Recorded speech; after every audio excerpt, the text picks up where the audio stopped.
অনেক কিছু করছেন বন্ধুরা, কিন্তু কোনো মতেই বাড়িতে কি কোনো উন্নতি হচ্ছে না, বা কোনো ভালো খবর বা সুসংবাদ পাচ্ছেন না, বা যাতে আপনার মন প্রসন্ন হবে বা আনন্দ পাবে এমন কিছু আপনার বাড়িতে ঘটছে না।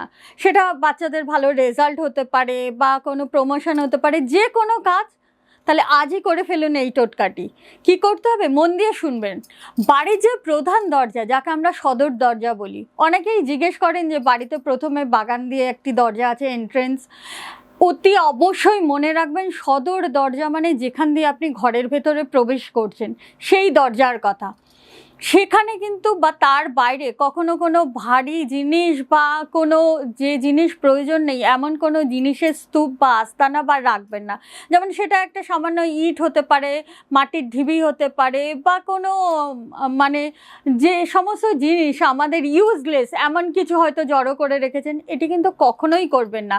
এর ফলে কিন্তু আমাদের বিভিন্নভাবে আর্থিক উন্নতিতে বা বাড়ির যে কোনো উন্নতিতে কিন্তু বাধাপ্রাপ্ত হয়।